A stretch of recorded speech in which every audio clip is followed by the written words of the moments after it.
IVM. There's a quick survey to fill out on ivmpodcast.com/survey. It lets us know a little bit more about who's listening to us. And you know what? We're going to do a few prizes. So, we'll do a random drawing of maybe 10 people and we'll send you all some swag. Remember, that's ivmpodcast.com/survey where you can fill out the survey. Hi, I'm Utsav, a behavior researcher by training and a slow traveler by passion. Postcards from Nowhere is a travel podcast where I condense a decade of travel experiences and explore not just the where, but also the why and how to travel. My stories emerge from slow traveling the less explored parts of the world: Bosnia and Herzegovina, Armenia, Uzbekistan, and even China. At the end of each story, I give practical tips and new ideas about how to travel better. This week, in the 8th episode of the series, Fabulous Foods, we delve into our privileged idea of taboo foods, the tradition of eating meat in the Ramayan and Mahabharat, and how does the idea of Dharma reconcile eating meat. The rats, which are strong black, born in the fields and riverbanks, are called maiga. These are fried in hot oil, holding with the tail till the hair is removed. After washing with hot water, the stomach is cut and the inner parts are cooked with amla or sour mango and salt. Or the rat is kept on iron rods and fired on red hot coal till the outer skin is burnt or shrinks.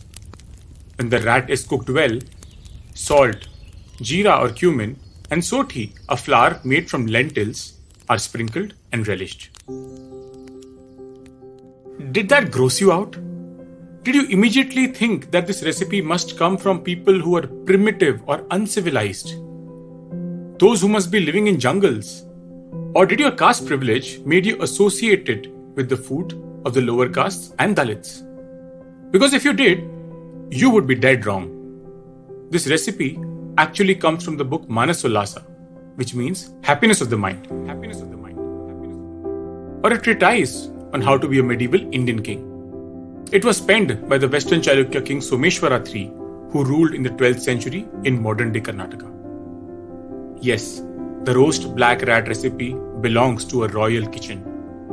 Some other recipes from those times include blood-filled sausages, goat's head in sour gruel, grilled stomach membrane, and barbecued river rats. But let's move to a more familiar territory, the delicious kebabs. Here is a recipe. Lamb or goat is cut into small pieces, which are mixed with hing, turmeric, ginger, and strung onto iron skewers. The kebabs are turned constantly over hot coals and flavored with salt and pepper once cooked. This dish is called bhaditrakam.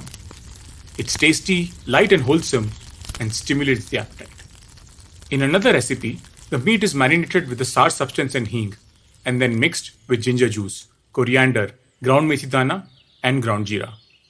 The mixture is cooked in ghee until the liquid dries up and then flavored with pepper.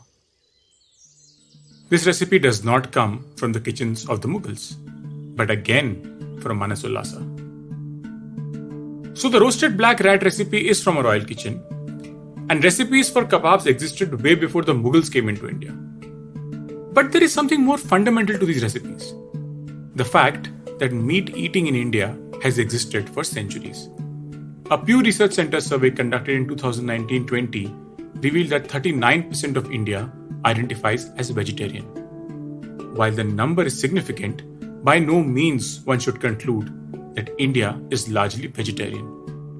Interestingly, vegetarianism itself varies by region. Even among Hindus, the majority in northern, central and western India say they are vegetarians, while this is much rarer in the east, northeast and the south.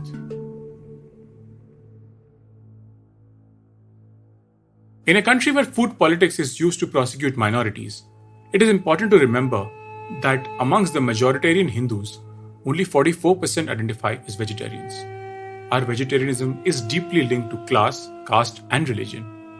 Crusaders for vegetarianism argue that meat eating came into India owing to foreign influences, right from transnational traders to the Delhi Sultanate and the Mughals to the British. Nothing could be farther from the truth. let's delve into the most sacred of Indian epics, the Mahabharata.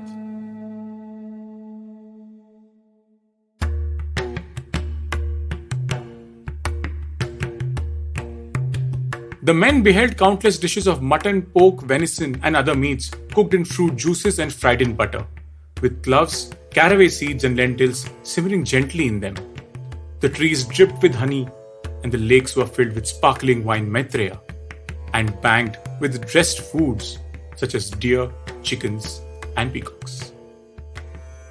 This is how the Mahabharata describes a banquet given by Ram's father, King Dashrath. Another description of the feast given by King Yudhishthir goes, clean cooks, under the supervision of diligent stewards, served large pieces of meat roasted on spits, meat cooked as stews and sauces made of tamarind and pomegranate, young buffalo calves roasted on spits with ghee dripping on them. All these kings were Kshatriyas, the warrior caste, and thereby meat was central to their diet. A large number of restrictions came from the Brahmins, the priestly caste, who, with very notable exceptions, did not consume meat.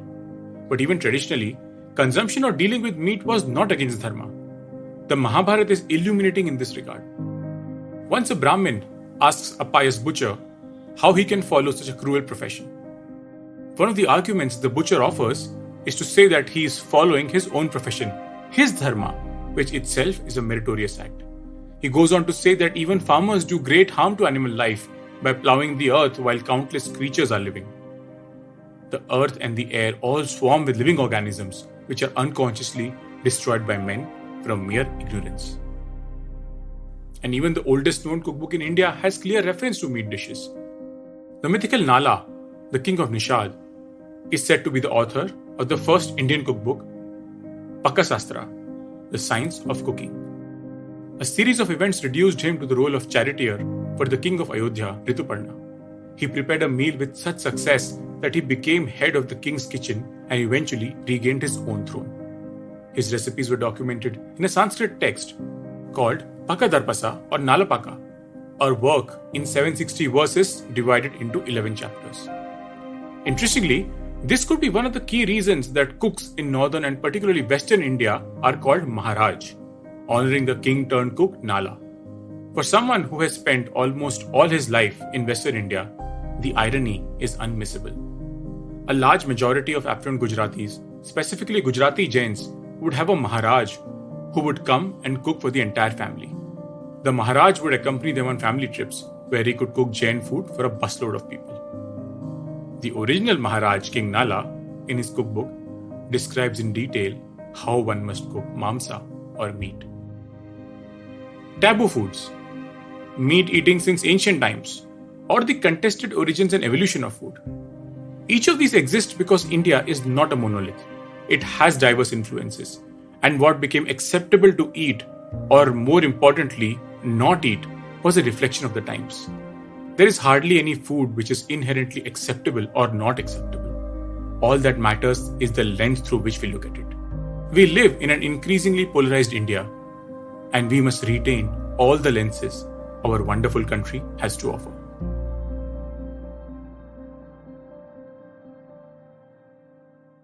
If you like this podcast, don't forget to check out other interesting podcasts on the IVM network.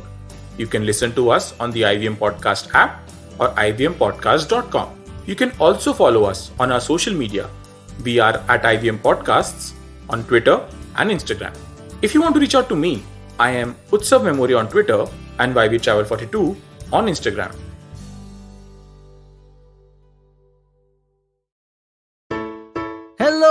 Hello. It's been another great week on the IVM Podcast Network. On The Habit Coach, author Aparna Piramal Raje shares with Ashton 7 mental health therapies. The Simplified Gang discuss the Tata Group's recently released super app. On A Sip of Finance, Priyanka explains how inflation affects our households. On Tedhe Mede Raste's 100th episode, Keshav takes us to Amritsar's beautiful Golden Temple. Keshav, congrats for the 100 episodes. Wow, that's a whole 100 episodes. Check them all out. And on Smarter with Sid, Siddharth sheds light on why Netflix lost over 200,000 subscribers in the first quarter of 2022. Do follow us on social media. We are IVM Podcasts on Twitter, Facebook, Instagram, and LinkedIn.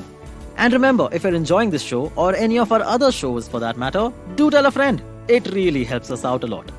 Also, don't forget to rate us on any platforms you're listening on, and you can also check us out on YouTube. We are also doing a small listener survey to better understand how you respond to our shows and advertising on the network. We would really appreciate it if you could spare a few minutes to fill it. It helps us build better shows for you. And finally, we would like to thank our sponsors this week, SBI Life Insurance, India Water Portal, and Jupiter, a digital banking app. What is the workplace and how does your gender and body affect your right at work?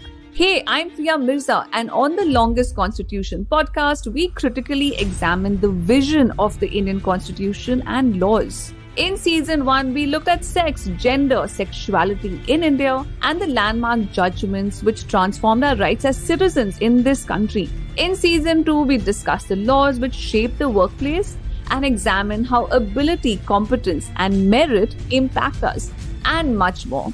Join me, Priya Mirza, every Wednesday only on the IVM Podcast app, website, and all the major podcast streaming platforms.